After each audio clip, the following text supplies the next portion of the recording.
ડાંગ જિલ્લા ડેમ બચાવો સંઘર્ષ સમિતિએ ધારાસભ્ય અનંત પટેલની આગેવાની હેઠળ આદિવાસી સમાજની પોલીસના દમન વિરુદ્ધ આક્રોશ રેલી નીકળી હતી।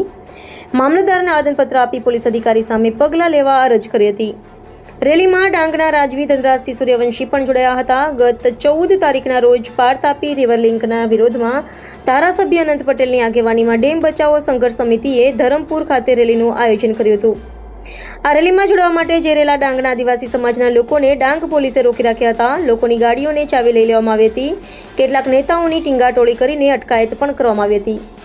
પોલીસ અને સ્થાનિક લોકો વચ્ચે મોટા પાયે ઘર્ષણ પણ થયું હતું। આ સંદર્ભે આદિવાસી નેતા વાંસદા ધારાસભ્ય અનંત પટેલની આગેવાનીમાં ડાંગ જિલ્લામાં વઘઈ સર્કલ ખાતેથી પોલીસ વિરુદ્ધ આક્રોશ રેલી નીકળી હતી।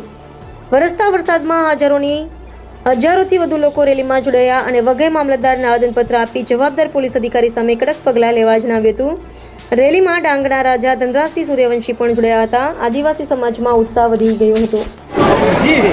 આજે ડાંગના વઘઈ ખાતે તાલુકા મેજિસ્ટ્રેટને અમે આવેદનપત્ર આપવા આવ્યા કે ગત 14મી ઓગસ્ટે જ્યારે ડેમ હટાવો સંઘર્ષ સમિતિની રેલી હતી, એ રેલી દરમિયાન અહીંના આદિવાસી સમાજના આગેવાન, અહીંના ડેમ હટાવો સંઘર્ષ સમિતિના આગેવાનને અહીંની બહેનો સાથે ઘર્ષણ કરવામાં આવ્યું હતું, દુર્વ્યવહાર કરવામાં આવ્યો હતો।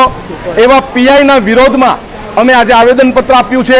જે આદિવાસી વિરોધી માનસિકતા ધરાવતા કોઈ પણ અધિકારી હોય, એ પીઆઈ હોય કે સરકારી કર્મચારીના અધિકારી હોય ને આદિવાસી સમાજના લોકોનું માન સન્માન ન જાળવતા હોય, એવા લોકો, એવા અધિકારીઓ, એવા પોલીસે અમારા વિસ્તારમાં કામ ન કરવું જોઈએ। એના માટે અમે આજે આવેદનપત્ર આપ્યું છે। આવનારા સમયમાં પણ અમે ડેમ હટાવો સંઘર્ષ સમિતિ દ્વારા અહીં આવેદનપત્ર આપવામાં જઈ રહ્યા છે।